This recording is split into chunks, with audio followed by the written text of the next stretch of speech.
What do you do when crisis strikes your church? Now, whether it's a scandal, a split, a natural disaster like a hurricane or a tornado or an earthquake, or maybe it's a deep leadership fracture, how do you lead in those moments that tragedy strikes?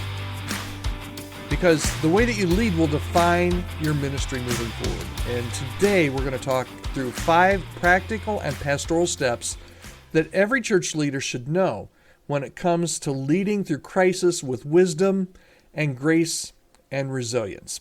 Hi there, my name is Todd Rhodes. I am one of the co-founders over at chemistrystaffing.com, and I'm your host right here on the Healthy Church Staff Podcast. What do you do when your church is falling apart and everybody's looking at you for answers? As we said, it might be a moral failure, maybe it's a financial scandal, some kind of a community's tragedy. It could even be a painful church split. Crises don't just knock at your door, they kick your door in. And in that moment, you really have seconds to decide what kind of leader you're going to be. Let's talk through that. 4 steps, 4 pastoral steps that you can do when that crisis hits. And this could happen, maybe you've already been through it, but maybe you've not been through a crisis. But let me tell you, crisis, they don't put themselves on your calendar 3 weeks in advance. You wake up and boom, they're there. So 4 things. All right, first step, immediate response and assessment. You need to take action, but you don't need to panic, okay? So when a crisis hits, your first 24 to 48 hours are very critical. Don't freeze. You got to start by gathering accurate information. And yes, it's going to take longer than 24 to 48 hours to get all the accurate information. But in that first 24 to 48 hours, you need to determine, okay, to the best of your ability, what actually happened and what is the scope and what is the scale of what just happened, okay? You need to think like a shepherd. Is the flock safe? What do they need to hear from me right now? You take control of what you can control, which is your presence and your tone and your posture, okay? So assemble a small crisis response team as soon as possible. Don't go it alone. Find people that you know and you trust. And maybe it's a scandal involving a senior leader, maybe a senior pastor that had a moral failure or something, and you're not the person that normally communicates these things. Guess what? This crisis has put you on a pedestal and put the spotlight right on you. So you need to do this within the first 24 to 48 hours. If you're the one that finds themselves as the board chair or the person that's second in command or in charge, you need to start doing this and thinking like a shepherd immediately in that first 24 to 48 hours and assemble around yourself a small, call it whatever you want to. I like to call it a crisis response team, but that would be your first step. And it's very critical that you get on that, boom, immediately, as soon as you know that this is going to be an issue, okay? That's step 1. Step number 2 is how you communicate. You need to communicate with clarity and with compassion because people need truth and they need to hear your tone, okay? In a crisis, silence breeds suspicion, okay?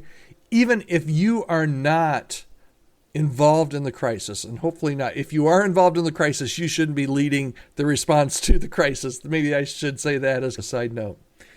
But even if you're not in control or you weren't in control, there are going to be people that look at you, even if you had nothing to do with it, with some suspicion. So you need to be transparent about what you know and what you're doing and what's next. But remember, you're not a PR manager, you're a pastor, you're a church leader. So you need to speak to people's hearts. You need to acknowledge their fear. You have to validate your pain because quite frankly, you're probably going through those same fears and pains that they are. And you need to remind them that this does not surprise God. God is still at work, even in this horrible crisis or situation. Okay, so use multiple channels. You've got email, you've got video, you've got Sunday updates, you've got even one-on-one conversation. All of those things. That frequency matters, and using multiple channels really does make a difference. Okay, so that's step number 2 is communication. Step number 3 is you're probably going to need to get some outside wisdom and guidance because you've not gone through this before. At least hopefully you haven't gone through a crisis like this. But guess what? There are people that know things that you don't know because they've been through it or they've worked with others that have gone through it. So seek that wisdom and seek that guidance. because you're not alone. It may feel like you're alone. You may feel isolated, but you are not alone. Reach out to wise counsel, maybe other pastors, maybe mentors, maybe reach out to me here at Chemistry because we work with churches that are going through crisis like this. Maybe it's a denominational leader. Maybe it's legal advisors if needed, but let others speak into those blind spots, those things that you don't know. And then also, it's almost unsaid, should be unsaid, but you need to lean into Scripture and prayer and also lean into your people. Your role isn't to have all the answers. You need to try and figure out, like we said in point 1, you need to figure out exactly what's going on, but that doesn't mean you're going to have all the answers. So don't pretend to. Your role is to lead others toward the one who does have all the answers. So there's an old proverb that reminds us that plans fail for lack of counsel, but with many advisors, they succeed. So make sure that you get that extra help that you need. Okay, and then finally, step number 4, and we could do a whole month series on this because there's so many details you could get into, but I just wanted to give these. I think these are 4 steps that when you hit, man, if you're listening to this and your crisis just hit this morning, these are action steps that you can take right now. Step number 4, prioritize pastoral care and support, okay? Crises wound people. Your people are hurting right now. And guess what? Wounded people wander. So be intentional about showing up. Sit with the grieving. Text the doubters. Provide counseling referrals. Mobilize your deacons or your lay leaders or your board members or your other staff members for check-ins. Make them all available to your people because you have to treat this like a pastoral crisis because it is. In the church, it is a pastoral crisis. This is not a season to launch a new program. It's the season to carry burdens, okay?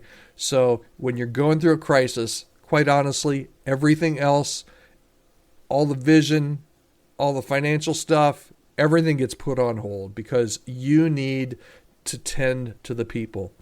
And don't forget your staff. Because your staff are the public face of your church, and quite likely they're hurting in a way that nobody else is, and they're trying to hold others up at the same time. So take special care of your staff. Here's a bonus thing that I'll share with you. You do need to embrace the opportunity for growth, okay? Every crisis is an invitation. Yes, it's an invitation to grieve. Yes, it's an invitation to heal, but also to grow. And you can ask yourself personally, you should be asking yourself personally, you should also be asking for your church, what is God telling us in all of this? What is God trying to reveal to us? And often a crisis exposes systems or structures or spiritual immaturity that need or needed attention. And you can use this time to prune what isn't healthy, what isn't bearing fruit, and to plant seeds for something new. That's not something to tackle in the first 24 to 48 hours, but it is something that you really need to tackle because weeping may endure for the night, but joy will come in the morning, and you have to remember that as you go through this. So how do you put all of this into practice?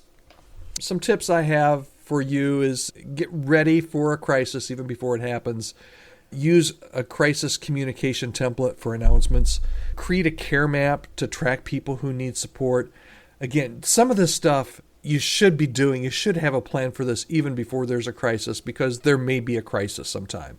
So when the crisis hits, if you have a template, if you have a care map, a structure for what that looks like, you will be a far step ahead. Okay, you cannot lead well. Here's the bottom line for today. You cannot lead well if you're emotionally exhausted. So you need to take breaks, talk to a counselor, get some sleep, and be the pastor and be the support that your church, your congregation needs right now. If you need any help, any questions about maybe coming up with a crisis plan, even though you're not in crisis, or maybe a crisis just hit. Maybe you're smack dab in the middle of a crisis and you say, Todd, I just need some help. I need to talk to somebody that's seen this in other churches or walked through this with other churches. I'd be happy to talk with you. We have people on our team here that would be happy to work with you and partner with you through this process and through this really tough time. And if it's not us, if you're going through a crisis, I would encourage you, reach out to somebody you trust and help them, ask them to help you walk through this because this is something that you really should not try and do on your own or just with an inside circle. You really do need to have some outside help to help you through this. So if there's any way that I can help you ever, just reach out to me, podcast@chemistrystaffing.com. We're always here to help.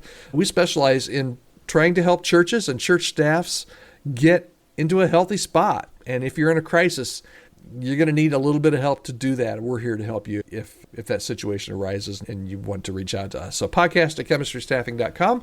Thanks so much, and I hope this was helpful to you and some practical advice. Maybe in the future when a crisis happens, you're just finding this for the very first time. I'm still here to help you. Podcast@chemistrystaffing.com. And we're here every day right here on the Healthy Church Staff Podcast. Thanks so much for joining me, and we'll be right back here tomorrow.